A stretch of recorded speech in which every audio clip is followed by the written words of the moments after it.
dengan keynote speech selanjutnya yang akan disampaikan oleh Chairman of the Indonesian National Policy Reform Acceleration Commission and member of the Board of Trustees of Prasasti yang akan menyampaikan topik mengenai rule of law for the economy, strengthening legal certainty for Indonesia's economic growth acceleration. Bapak dan Ibu, kita sambut Bapak Jimli Asidiki.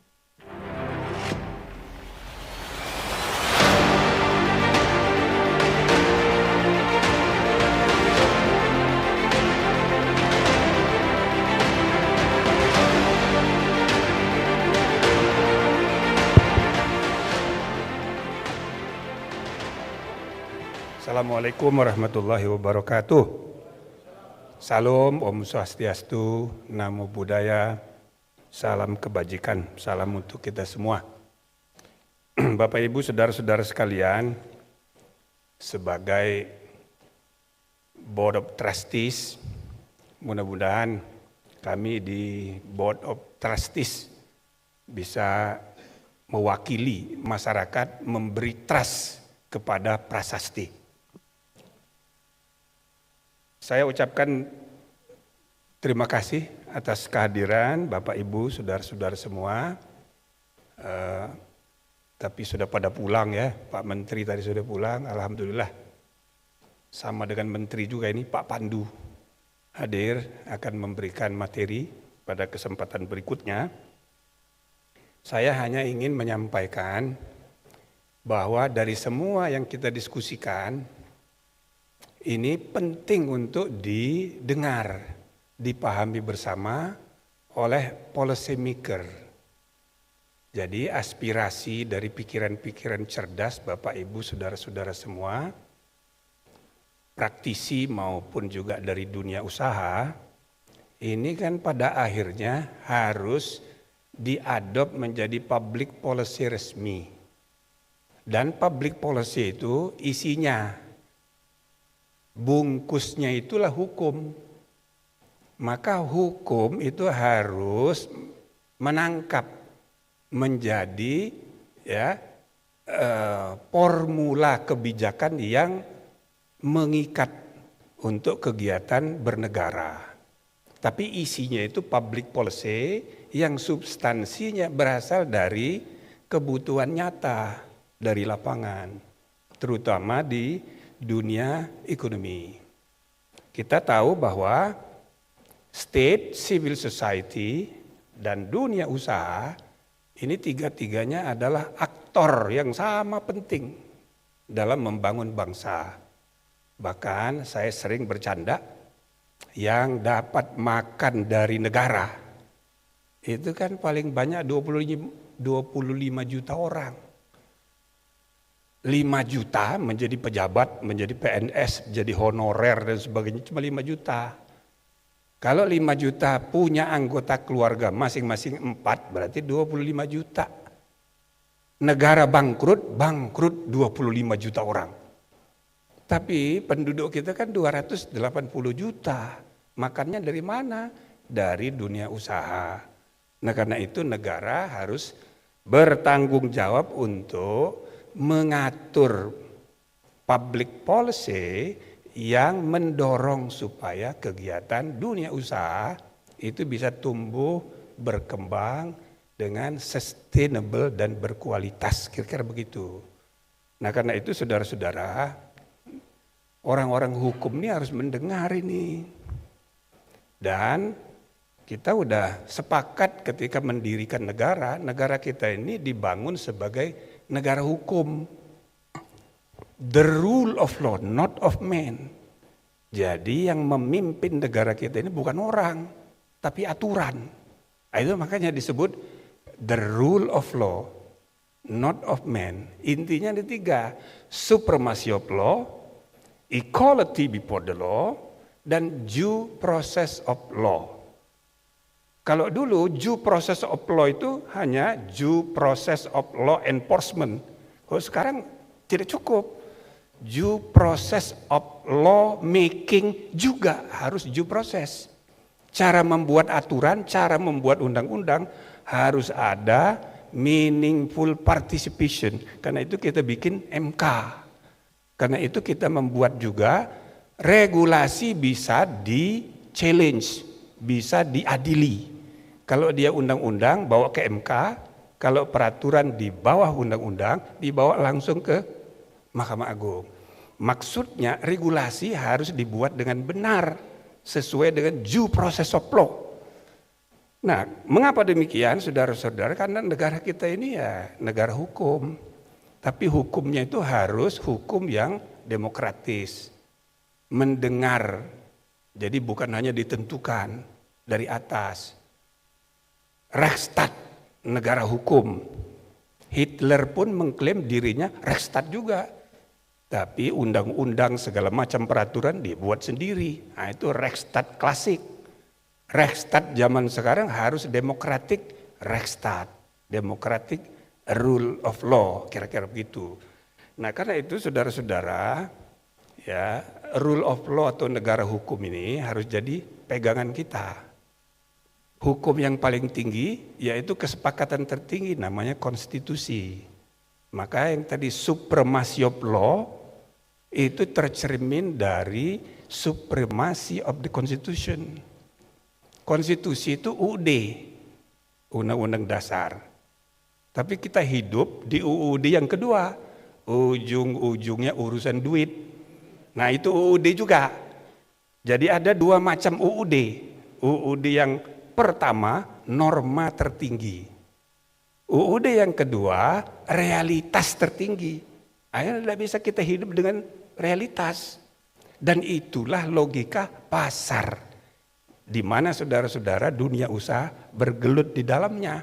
Maka harus ada dialog norma tertinggi dan realitas tertinggi itu.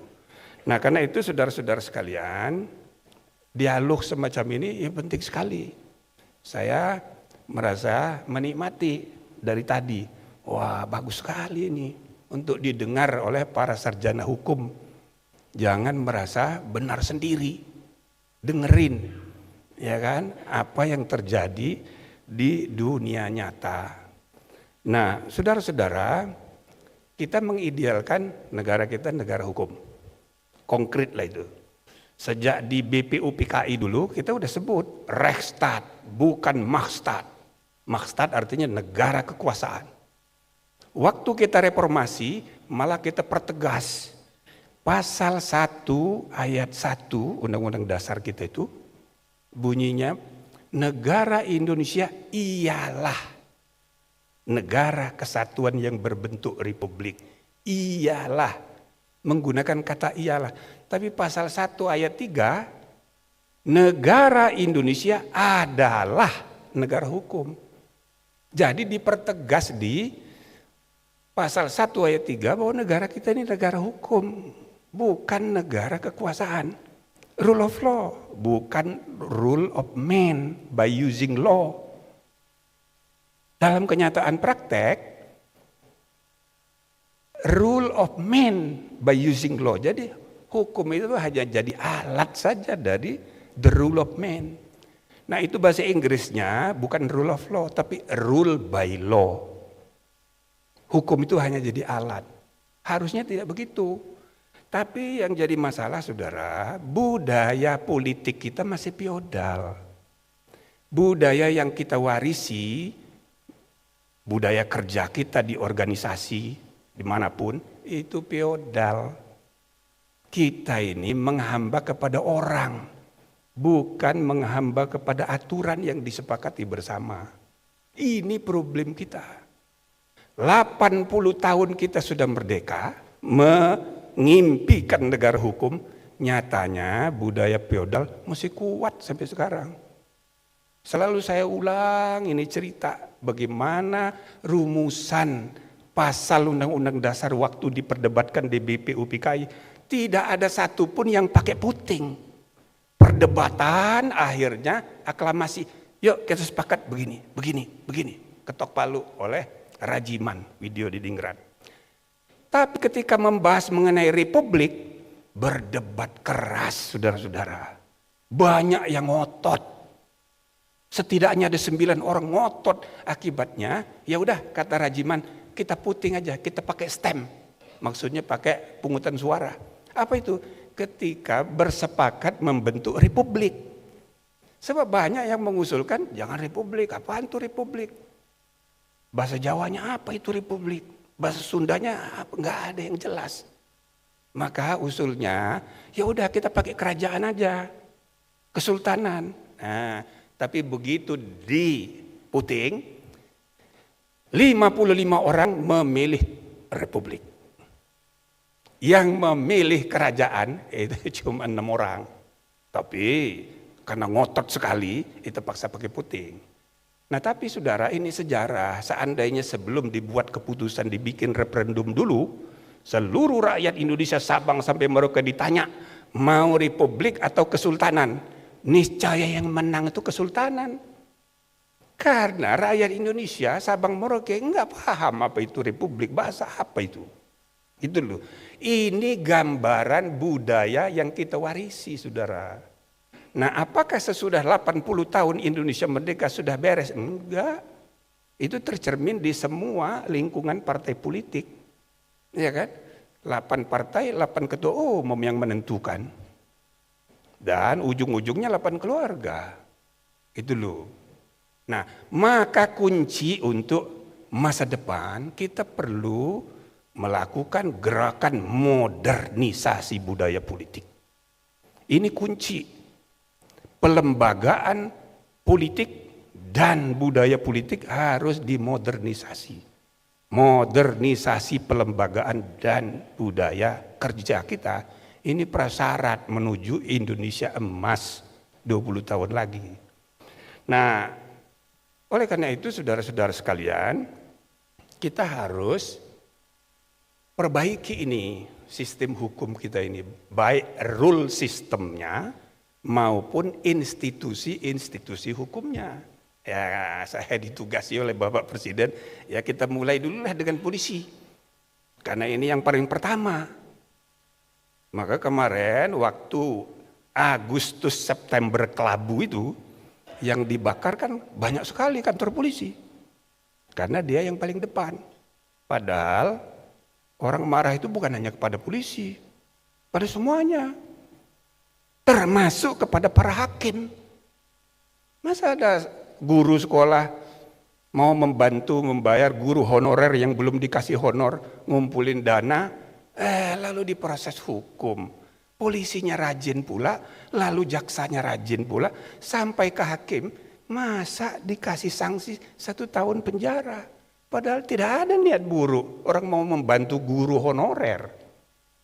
Sampai ke Mahkamah Agung Republik Indonesia, hakim yang agung itu tetap aja dapat 1 tahun penjara. Kalau tidak ada presiden yang memberi gerasi, memberi amnesti, memberi rehabilitasi, repot itu. Nggak ada keadilannya. Nah kalau semua perkara harus presiden turun tangan, lah kayak apa kinerja hukum kita? Jadi saudara, reformasi rule system, reformasi institusi-institusi hukum is a must. Berat ini. Itu loh. Baru ada kawan saya, tokoh terkenal, mantan menteri, sangat terkenal. Datang ke saya.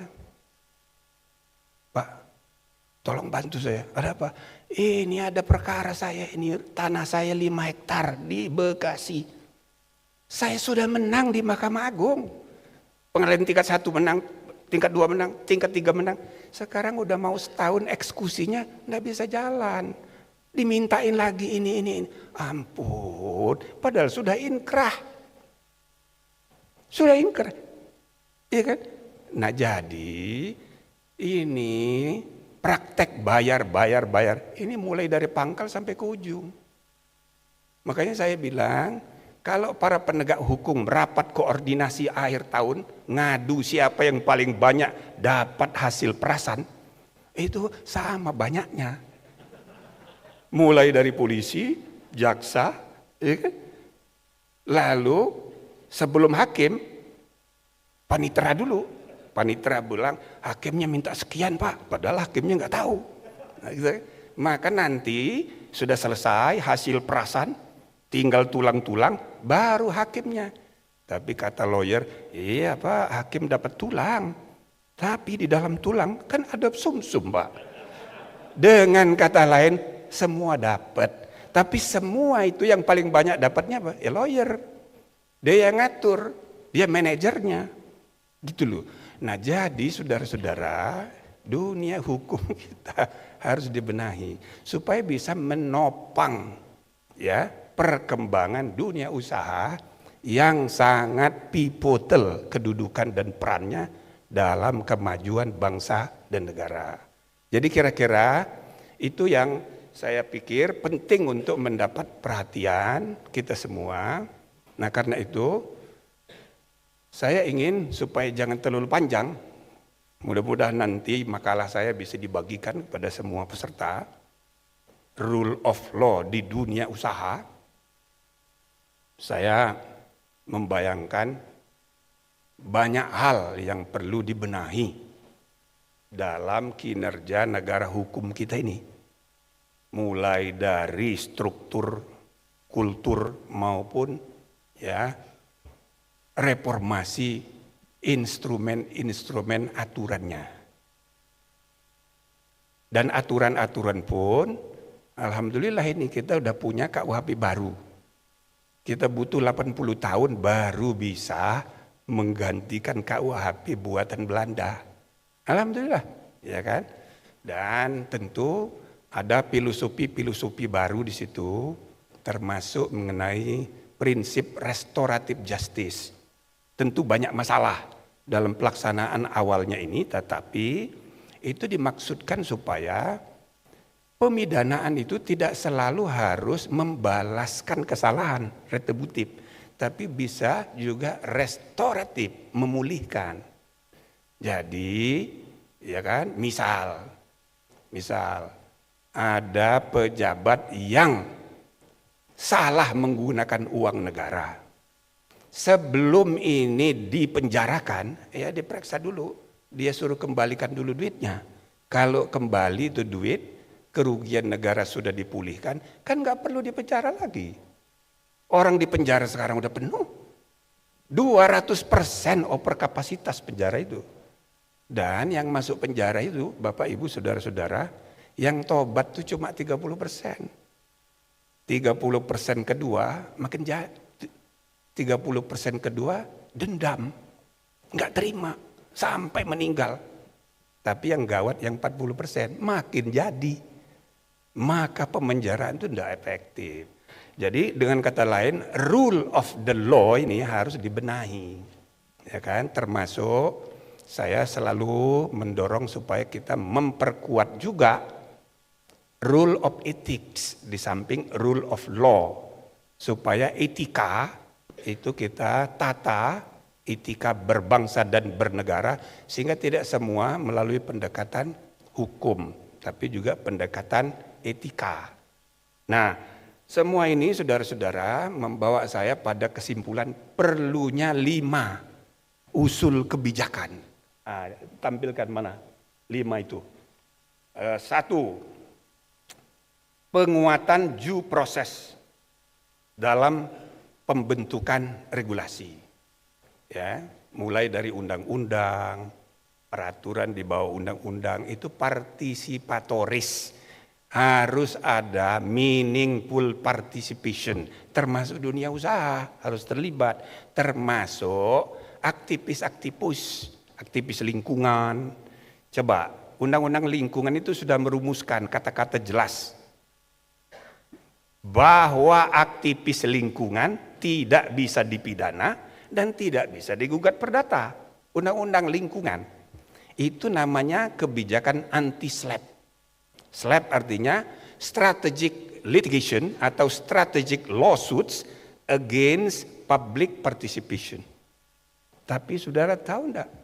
Itu tahun 2009. Sekarang udah tahun 2025-2026. Masih banyak polisi yang tidak tahu ada pasal itu. Sehingga dalam praktek aktivis lingkungan ya ditangkepin di sana, tangkepin di sini, masuk penjara gitu. Dan alhamdulillah banyak juga hakimnya yang nggak paham. Gitu loh. Nah, jadi ini berat masalahnya, ya kan?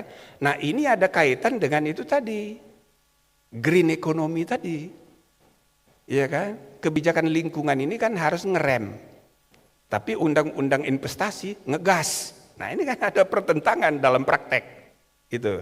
Jadi kita bisa sebanyak-banyaknya tumbuh mau 10% bisa, tapi ada risikonya lingkungan. Nah, ini bagaimana menjaga keseimbangan ini. Maka para aktivis lingkungan itu sengaja dilindungi oleh undang-undang. Tapi ternyata dalam praktek masih. Nah, kebijakan-kebijakan pro lingkungan hidup begini, ini penting. Sebagaimana tadi kita dapat inspirasi dari Ibu Mari, beliau menjelaskan. Saya kira ini sudah eranya zaman sekarang ini. Maka untuk pembentukan hukumnya kita harus dengar dari aktivis lingkungan, dari pengusaha gitu kira-kira. Termasuk di peraturan tingkat bawah, di perda-perda. Jumlah perda kita sekarang ini yang satu dengan yang lain tabrakan, banyak sekali. Kementerian Dalam Negeri itu setiap tahun mau membatalkan kira-kira 2.000 perda setiap tahun. Tapi kesulitannya adalah itu kan harus di satu-satu diuji ke MK, ke MA. Jadi ribet gitu. Maka satu hari saya mengusulkan, ya udah dibatalkan dulu, nanti Pemda yang tidak setuju boleh menggugat ke Mahkamah Agung. Itu masuk di Undang-Undang Pemda, lupa saya tahun berapa itu dulu.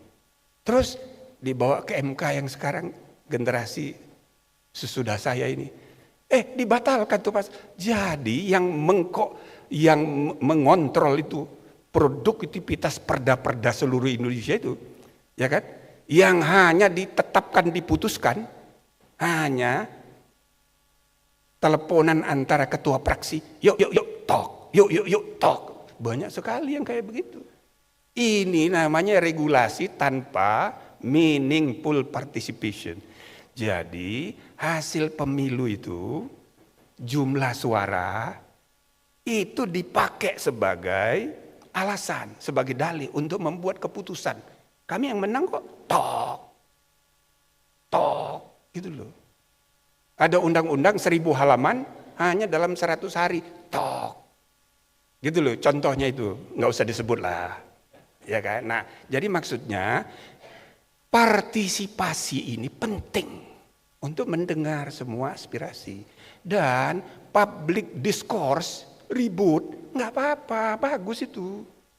Seperti kemarin perdebatan mengenai apakah pilkada kembali ke DPRD. Menurut saya itu bagus itu. Biar ruang publik kita diisi oleh perdebatan substantif tentang policy untuk masa depan. Supaya jangan habis waktu kita diskusi ijazah. Ini kan tidak produktif gitu loh.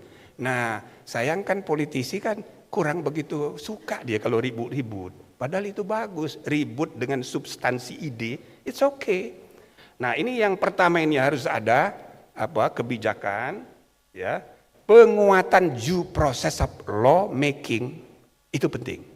Yang kedua, stabilitas kebijakan ekonomi strategis. Jadi kita mau tidak mau dalam demokrasi ada peralihan dan pergiliran kekuasaan di semua level. Maka kita mesti hati-hati, demokrasi ini bisa berakibat alamiah aja, kebijakannya berubah-ubah. Gitu loh. Hukum hanya jadi alat dari kehendak untuk mengubah-ubah itu. Nah, ini perlu ya ada reformasi, stabilitas kebijakan ini penting sekali. Kita harus menerapkan prinsip grandfathering law, grandfathering clause. Maksudnya adalah apa yang udah kita putuskan di aturan yang lama, ketika muncul pemerintahan yang baru, muncul keputusan baru atau muncul aturan baru, aturan yang lama yang kemudian sudah dilaksanakan itu nggak bisa langsung harus diubah. Misalnya kontrak yang sudah ditandatangani berdasarkan undang-undang lama, kemudian setahun selanjutnya itu undang-undangnya diubah. Lalu baca undang-undang baru, kontrak itu bertentangan. Maka kontrak itu nggak bisa langsung dianggap atau dibatalkan, tidak bisa. Itu grandfather's law, the sanctity of contract. Begitu juga izin. Kalau izin usaha sudah dikeluarkan berdasarkan undang-undang lama, sah. Lalu pergantian, ya kan? Hanya karena perubahan suasana politik, izinnya dicabutin semua. Nah ini masalah. Grandfathering law itu tidak dihormati. Nah ini harus dipahami. Kita tidak suka gitu ya, tapi ya apa boleh buat. Itu praktek universal di mana-mana. Perizinan, keputusan-keputusan administrasi harus mengikuti undang-undang yang lama. Bukan salahnya dia memberi izin atau salahnya dia menerima izin berdasarkan undang-undang lama. Yang salah kenapa undang-undangnya diubah.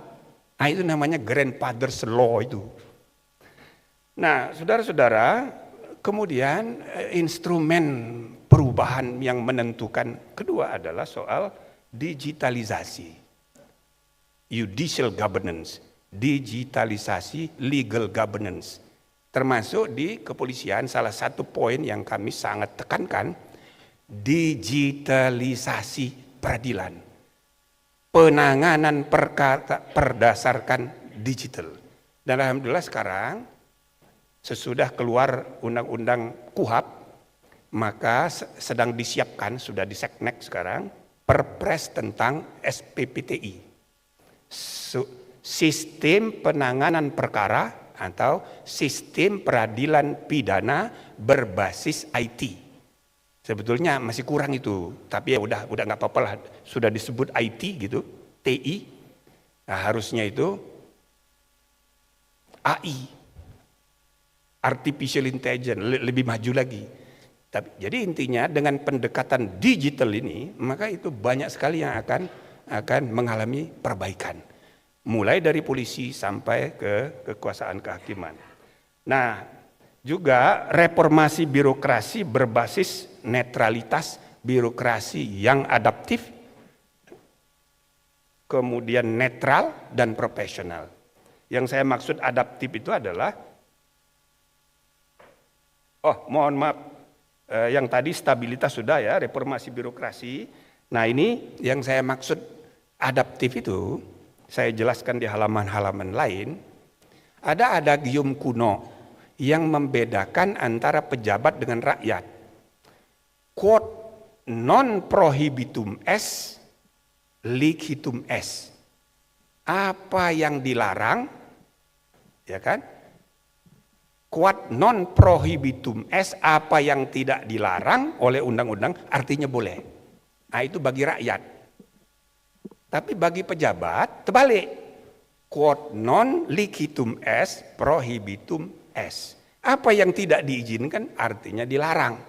Nah dulu saudara-saudara ketika liberalisme berkembang di Eropa melawan totalitarianisme kerajaan-kerajaan klasik dulu, ini adagium ini dibedakan. Untuk rakyat semua boleh kecuali yang dilarang oleh undang-undang. Ya, tapi bagi pejabat terbalik. Semua nggak boleh kecuali yang disuruh oleh undang-undang. Nah sekarang di era sekarang nggak bisa lagi ini kita terapkan. Para pejabat itu harus juga quod non prohibitum est, licitum est. Apa yang tidak dilarang oleh undang-undang artinya boleh. Maka hakim pun, polisi, jaksa pun harus memahami itu. Jadi kreativitas pejabat publik itu yang penting tidak ada larangan. Kalau tidak ada artinya boleh gitu loh. Supaya tidak takut membuat keputusan pejabat birokrat kita sekarang. Nah takut KPK lah, takut kejaksaan gitu. Nah itu yang ketiga dan yang keempat penguatan peradilan. Seperti tadi sudah saya kemukakan beberapa contoh kasusnya. Terakhir negara harus taat pada putusan pengadilan walaupun ya tidak menyenangkan. apalagi putusan MK. DPR nggak usah marah. Lahirnya MK pertama kali ketika presiden dijabat oleh Thomas Jefferson, the framers of American Constitution. Selama 6 tahun dia menjabat, sesudah 2 tahun pertama, dia tidak mau bertegur sapa dengan 9 hakim agung Amerika. Masih kampungan sekali. Waduh, 9 hakim nggak ngerti konstitusi. Saya itu yang merumuskan konstitusi. Kok? Oh gitu-gitu. Itulah mulainya kasus di mana undang-undang buatan Kongres dibatalkan oleh pengadilan. Nah maka sampai sekarang pun sudah abad ke-21 ya jangan kayak gitu lagi. Jadi kalau DPR membuat keputusan itu kan berdasarkan majority rule. Belum tentu benar, belum tentu adil sesuai dengan kesepakatan tertinggi. Maka kalau diputus oleh MK membatalkan undang-undang, ya marah sebentar aja, jangan lama-lama, gitulah kira-kira. Nah inilah saudara-saudara sekalian, 5 ya saran saya untuk reformasi kebijakan hukum kita untuk menunjang kepastian dunia usaha. Terima kasih. Assalamualaikum warahmatullahi wabarakatuh.